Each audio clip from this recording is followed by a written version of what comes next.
Hi friends, welcome back to my channel. It has been a minute, but I'm finally back with another Plan With Me video. I also have some very exciting updates to share about my upcoming 2026 planner, so be sure to watch till the end of this video for these exciting updates and the very first sneak peek of the planner. And now let's pick out the pens that we're going to use for this setup. I'm going to be using the Micron 005 thickness pen. This is an extremely fine liner. Then for colors, I'm going to be first grabbing these neutral kind of skin tone palette colors. These are from Crayola. They're really great for kind of neutral background colors.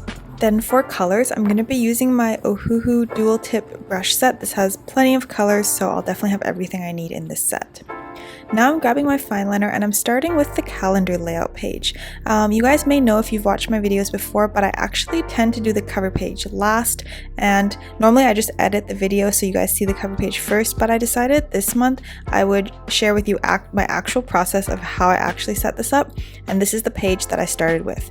The reason for this is I like to do the cover page last because it makes the biggest impact, and oftentimes you'll draw a lot of the doodles throughout the setup on these other pages like the calendar page, and it's actually just a really good practice. And by the time you've done many spreads with similar doodles, you might have a better idea of what works well, what you liked, what you didn't like, and what you want to feature on the all-important cover page.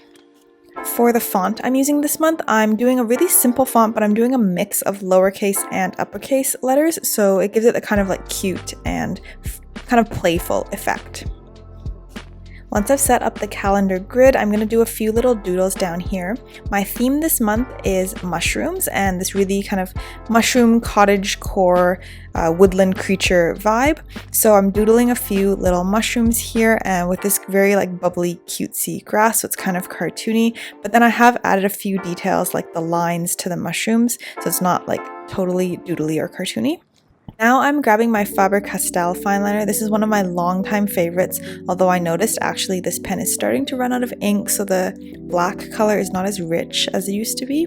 But these are really fantastic markers if you're willing to invest a little bit and spend a little bit more on your fine liners. I would highly recommend these Faber-Castell markers.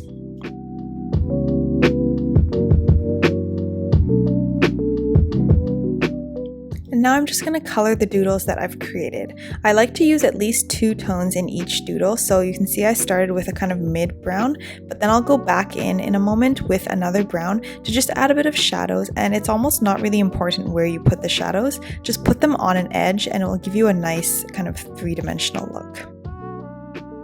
I wanted to use a sort of red color for the other mushroom, and I had a very important decision to make because I knew I was going to do this on the front cover page and I needed to pick the perfect red for my mushroom. So I picked out a few options from that big set I showed you earlier, and I'm just testing them in the back of my notebook, but none of these really did it for me. I wanted more of a red, so I decided on these 2 reds. I was a little nervous at first putting such a bold color on the page, but the minute the pen touched paper, I knew I had made the right choice. I think this red is just so beautiful, and the other red complements it really nicely to add a shadow in the back. So again, using 2 different tones to make it a little bit more realistic and have a little bit more depth.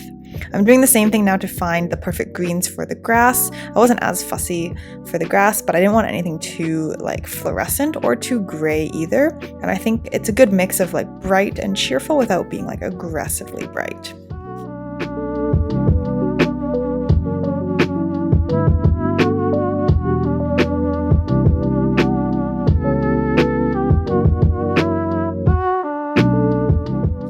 I actually forgot to show you guys what these markers look like. On one end, they have this brush tip, which is what I normally use, and on the other end, there's this fine liner tip. I was really regretful at this point of not coloring the top bar in red. I wish I had done that, but anyhow, this is my calendar layout.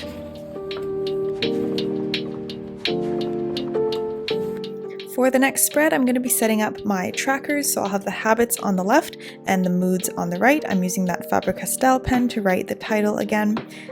For the habit tracker, I don't know what I was doing. I completely blanked on my original plan, so this is a great hack. Just cut a square of paper out of the back of your journal and use double-sided tape to paste it down.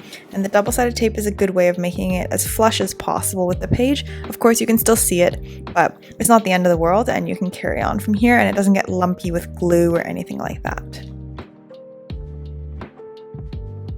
So I've set up 4 habits, and in between each of the habits I'm going to do a little doodle. I've got 2 mushrooms, and now I'm going to also introduce a few little woodland creatures. I have this snail. I think he's so cute. He has a little smile. And then my absolute favorite is this hedgehog. You guys, I think he's so cute, and he just kind of like really innocent expression, and I love him so much.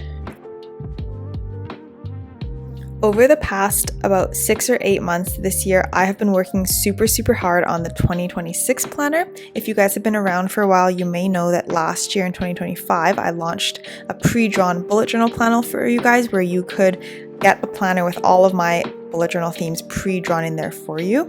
And it was such a success, and I got such good feedback that I was so encouraged to do another one for this year. So I'm really happy to tell you that in October, my 2026 planner is going to be available for you guys to buy, and you can get all my journal themes from this year, including this one that I'm drawing right now, pre-drawn for you, and everything set up, all the spreads set up for you to color and make your own. I will share a little bit more about that later in the video, but for now I'm finishing off this habit tracker spread. I was feeling like it looked kind of empty or unfinished, so I drew this rounded border, and now I'm just drawing a grid with one of the really pale skin tone colors. This is a great hack for kind of filling in blank space and tying everything together, making it look a little bit more complete. Onto the mood tracker now. My idea for this mood tracker page was to make every day as different mushroom, and every day I would color in one mushroom. One of my goals this year, and one of the things I wanted to implement more in my bullet journal, was more artistic mood trackers. Last year I had a lot of mood trackers that were just boxes, and I would color them in the themed color of like that monthly theme, but it just wasn't as interesting. And so one of my goals for this year's journal was to do funner and more integrated with art mood trackers. So some of my monthly themes, like this one, is kind of individual doodles for each day, and in other monthly spreads I did sort of one big drawing that was sectioned off for all the different days. But yeah, I was really happy with my 2025 themes, that I really put a lot more effort into the artwork for the trackers and kind of integrating the tracker side and like kind of journaling side with the art part of my planner.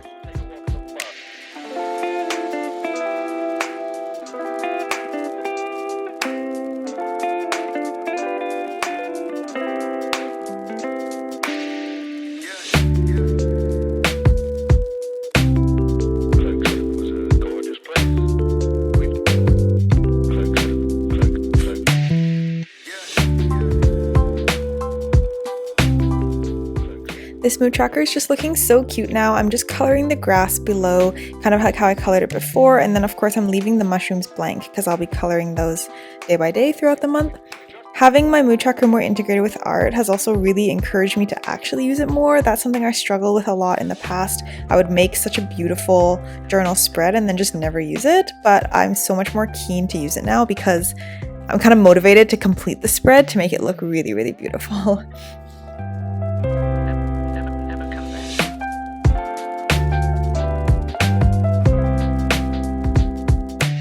I'm going to set up the first weekly spread of September now. The first week of September has 6 days, so I'm going to do 3 and 3, and I've kind of sketched that out already, so I'm just using my ruler and the fine liner as well to just map out the 3 days on each side.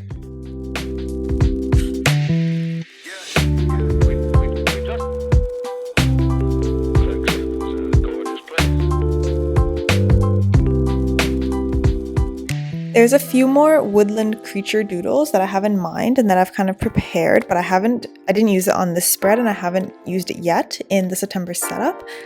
So let me know in the comments below if you have any guesses of who those woodland creatures might be. We've got a little bird here, but I have a couple more. And also let me know in the comments if you have some suggestions or ideas of some other little fun creatures or other fun doodles that could be really cute in this spread.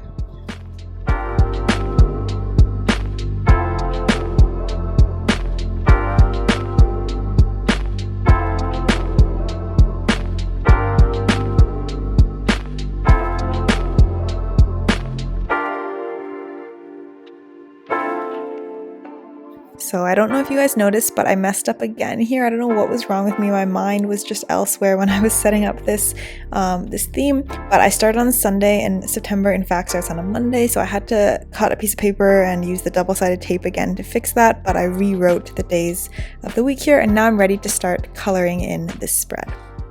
Now that I have a bit of practice with the calendar page and the trackers page, I kind of know what works and what I like, and mixing and matching the different browns on the mushrooms. And of course, most importantly, I know what reds work because that color makes such a bold difference to the entire look of the spread. So I knew that was an important decision. And this comes back to what I was saying at the beginning of the video of why I always do the title page or the cover page last. And it might seem really counterintuitive, but I think you get so much practice by doing the other spreads that, because you want your cover page to look the best, right? Like that's kind of the most important page, even though you don't use it at all, but somehow it feels the most important, right? And it sets the tone for the whole theme. So I'm really convinced that this is the way to do it. Do your cover page last.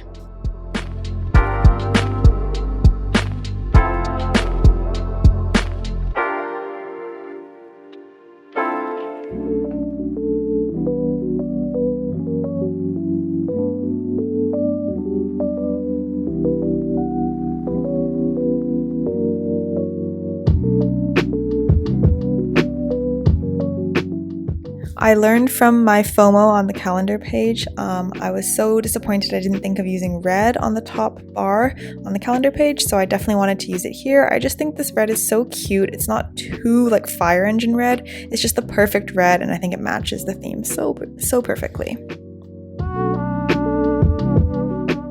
Finally, to finish it off, I'm doing some checkered grids in the back of each of the days. I'm making them all a little different, and this is such a great hack. I highly recommend using really light colors to fill in the background like this. It's such an easy way to make the whole spread look more polished and tied together. And we are finally ready to start working on the cover page. Even now, I'm still doing the goals side of the spread first before I do the actual cover page very last. But by this point, I kind of know what doodles I like. I wanted to put a little doodle, a little woodland creature friend over here. It's the happy snail again. I think he's just so cute. His little smile is really cute. And I'm just writing goals over here. And this box is where I'm going to set my goals for the month.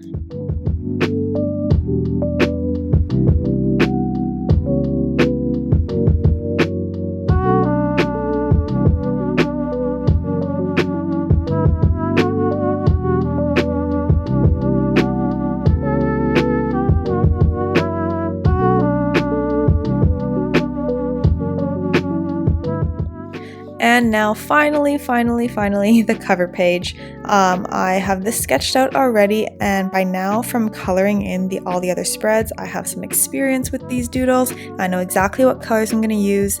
I know exactly what red I like and what works on this page. So now I'm feeling pretty confident, and I'm just going to use my 005 micron fine liner, the really fine one, to trace all of the doodles that I've already done, and then I'll go in and color it in the same way and in the same kind of theme that I've been coloring all the other doodles that you've seen already in this video. So in the meantime, while you watch me color this spread, let's talk a little bit about my 2026 planner, which is coming out shortly this fall. There are so many fun things and new things that I've implemented this year, and I'm going to be kind of teasing it bit by bit, but you guys are getting one of the first looks at this planner for the next year. So this whole process actually started on January 2nd of this year. I already started designing next year's planners, and the first step was just creating all of the digital art. So you can see here I have an iPad and a pen that I used, and I often would upload a picture of my bullet journal theme and just trace over it like you can see I'm doing here. This was the sandcastle theme that I did in July. I didn't post a plan with me for that, but I did post some pictures on my Instagram. And so spoiler alert, but these sandcastles are going to be the July theme for the 2026 pre-drawn planner, and I just uploaded this picture into my Affinity Designer app that I have on my iPad, and I just used the vector pen to trace all of the art that I already drew in reality. Once I had done the artwork, then I would just use my iPad and export all of the drawings in the correct format, and then I literally just used Canva to lay it all out. And I mean, there's a lot more professional tools out there like Affinity Design, not Affinity, like Adobe, InDesign, those kind of things. I'm sure that would be a lot more professional and probably a bit more user-friendly, but I actually found Canva worked out pretty well for me. Once I imported all the art, then I would just create all the boxes for the days of the week, do all like the laying out in here. I actually found it pretty user-friendly and it was free too, which is amazing. And so that is how I created the entire 2026 planner. Literally did vector art on my iPad and then used my free Canva subscription to do the layout and send it to the print shop.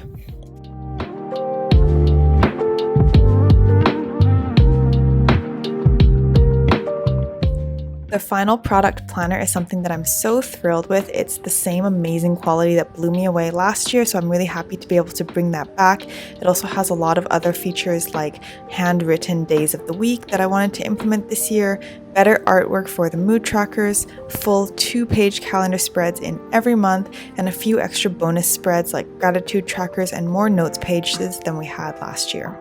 Also, as a fun bonus, I've created these charm bookmarks. They will be an optional add-on for the planner. I think they're just so cute. They will be very customizable, so you guys can choose some of the charms and the metal color. I'm going to explain all of this more in official planner launch video later, so stay tuned for that. But this is the very, very first sneak peek that I am sharing on the internet of these planners. They are like my baby this year. I worked so hard on them all year, and I really hope that you guys love these planners and the attached bookmarks with charms. So this is how my cover page is looking. I think it's just so cute. I know I've said it many times, but I'm thrilled with the selection of the red color here. I think it's just perfect. It's exactly the red I was going for.